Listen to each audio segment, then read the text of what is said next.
So many unforgettable days here. My most unforgettable day was bittersweet. The hard day was 3 days after my father passed away. During our most recent general elections. That's every single day. It happened when the Manchester United team, at the time David Beckham, came to Malaysia. 2 busloads of Man U fans came. This was a total surprise. It was actually paneling by myself. The first time I presented live. And then one day he kind of just like left the studio and he's like, okay, good luck. And he like crap. Okay, it's when we had to handle a crisis which involved royalty. My job is not to be sad and tell people about it. I went on air. It was my job to talk, so that's what I did. It was my birthday, and suddenly my producer said, we're going to blindfold you and we have a surprise for you. Nominated for Shout Awards, even though I haven't won it yet. And meeting Neo. Whoa, thanks to Fly, I got to meet this guy. Awesome actor. And one by one, a group of them would come across the field and approach me for my autograph. Now, when that news broke, it felt like nothing I had ever heard before, and I felt compelled to go on air and do a service to the country. That day was the day where the entire radio station pulled in whatever we could in terms of, covering on ground. I mean, even the interns were involved.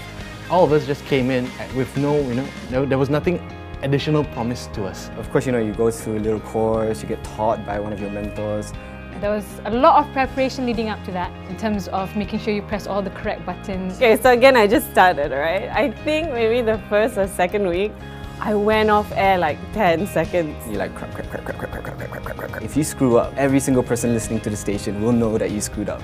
And when you make mistakes, you're hoping that nobody was listening in some ways.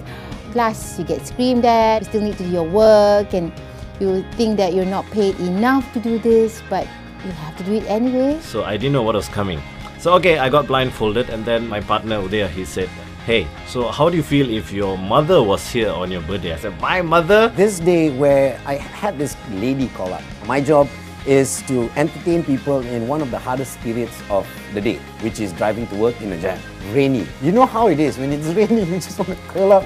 No one else was doing it at that time, and I felt everyone was starved for information, and I felt it was my duty as a broadcast journalist to go on air and give updates as best and well as I could. A group of us actually had to sleep at the office. So nice! The whole company coming together for something which unites us. It was also a situation where I didn't tell anyone about it. I didn't tell my parents, I didn't tell my friends that I was going to do it live, because you want to make sure that if you make any mistakes, right, that that they didn't catch them. Sometimes I think on the panels they should put the buttons you should not touch. Now I know, don't touch the faders. It was gratifying, actually, and it was truly cool that David Beckham actually looked over, probably wondering who's this woman and why is she getting giving out autographs. It had to be done. I did make some mistakes. Unfortunately, the sports news didn't play that day because of me. There she was. They opened my blindfold and my mother was there holding a birthday cake. So that was a really, really unforgettable day for me. It's something which was really close to all our hearts. That's something which I've never experienced in my previous jobs before. It was exhilarating, it was a rush. I mean, this terrible tragedy had happened, but I was on an adrenaline high. It was amazing. And seeing your big bosses running all over the place because they were all panicking. I told her a joke, made her laugh, and after that I told her a story. Yes, I had a bad day, but it doesn't mean I have to be stuck there. I can continue. That's why she called up and said thank you, and that made my day. That's how radio works. Radio is very, very organic. We can just come up with so many different ideas and we can make it work. I will never forget that day. It was history in the making. Okay, so that was very, very unforgettable. Next day was business as usual. You reported at 9 and life goes on. So that was, I think, something which was most memorable for me. I think about 3 times. It was okay, it was about 6 o'clock in the morning, nobody heard it, and it was just like, good job. Gagak sikit lah. Yeah, let's go. It's the first step every presenter has to make. I know how to panel. I'm a pro radio person now.